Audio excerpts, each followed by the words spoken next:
So much to talk to Sophie Elsworth about in the media. Great to talk to you again, Sophie. Sophie writes for the Australian newspaper. Of course, we're squeezed for time, but gee, lots happening in the media, but tragic news today all of a sudden out of Channel 10, the MasterChef franchise and the untimely death of one of the judges.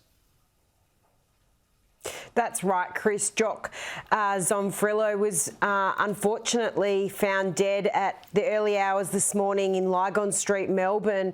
There was an emergency call to police to check on him and he was found dead. This is shocking news. It's rocked the entertainment and the food industry particularly. He was very well known and MasterChef was meant to kick off its next season tonight. So yeah, just incredible. Very sad state of affairs. Very sad. Yeah, shocking. The father of four and a wife and just a terrible situation. As you say, the program was going to kick off the latest series tonight. Here's the promo.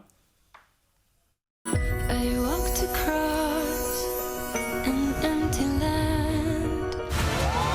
Strap yourselves in, guys. That's delicious. I love everything about it. Somewhere only we know. Yeah, Jock Zonfrillo, only 46, and now we just don't know whether this series will be shown now, I suppose, Sophie. Well, that's the next thing, Chris. Channel 10 have said it's off air all of this week, but it remains to be seen what they will do with the series. But I think everyone's just coming to terms with this shock news. He was meant to do a lot of publicity today, and obviously that all didn't happen. Yeah, just terrible, just terrible. Now, I want to follow up on another story relating to Indigenous affairs and the ABC. A lot of controversy about the use of a term white supremacy and the reporting from Alice Springs earlier this year. Here's a reminder. The community is more divided than ever, and here's one resident's reaction to news that business owners want to sue the government.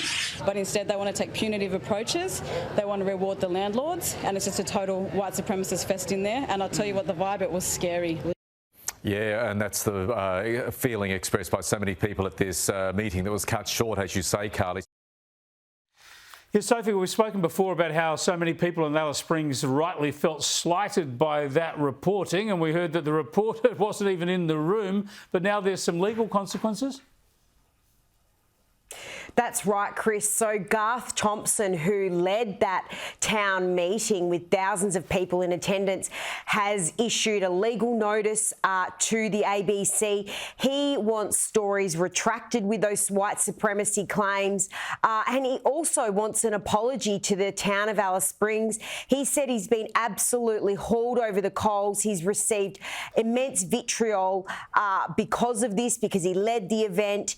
He said the ABC has made the town a joke. Chris, their reporting on this was nothing short of disgraceful, and that's what happens when you live in a bubble. How this got through, I think people are still scratching their heads. So let's see what happens with his legal letter that he sent the ABC. Well, you would have thought the ABC's got to make good on here, both in terms of improving the coverage and apologising, because these issues are ongoing. Their reporting has to be ongoing, right?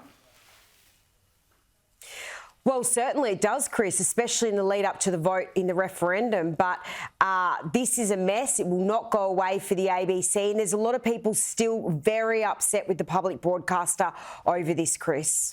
Thanks for joining us, Sophie. I appreciate it. Sophie Elsworth there. You can read her stuff in The Australian. The ABC also running some really weird stuff on tax cuts and the like. They like spending your money just after they got their 11% pay rise with sign-on bonus.